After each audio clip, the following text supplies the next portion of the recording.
ఒకసారి మన చేతిని చూడండి. ఈ చేతికి 5 వేళ్లున్నాయి, 5 కూడా వేరువేరుగా ఉన్నాయి. ఒకే రకంగా ఎందుకు లేవు? ప్రతి ఒక్కదానికి ఒక్కొక్క ఉపయోగం ఉంది, ప్రతిదానికి ఒక్కొక్క గొప్పతనము ఉంది. ఇంత వేరుగా ఉన్నా అన్ని కలిసినప్పుడు ఒక పిడికిలిగా మారుతుంది. దీంతో మనల్ని మనం సంరక్షించుకోగలం, ఎదుటివారితో పోరాడగలం కూడా. ఒకవేళ ఈ వేళ్లు సమానంగా ఉంటే అప్పుడు ఒక పిడికిలిగా అస్సలు మారలేదు. అదీకాక వేళ్లు బలహీనమైపోతాయి.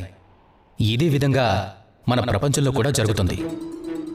మన దేశం, ఈ దేశంలో ఎన్నో రకాల మనుషులు ఒకే చోట కలిసి ఉంటారు. రకరకాల జాతులు, రకరకాల ధర్మాలు, రకరకాల భాషలు. కానీ మనం అందరం ఆలోచిస్తే గనక ఈ దేశాన్ని మంచి మార్గంలో ముందుకు తీసుకువెళ్ళాలి, ఇందులో వికాసాన్ని నింపాలి అని దానికోసం ఒకటి నేర్చుకోవాల్సి ఉంటుంది. ఎలా అయితే ఈ 5 వేళ్లు కలిసి పిడికిలిగా మారతాయో అచ్చం అలాగే మీ భాష ఏదైనా సరే, ఏ ధర్మమైనా సరే, ఏ జాతైనా సరే పర్వాలేదు.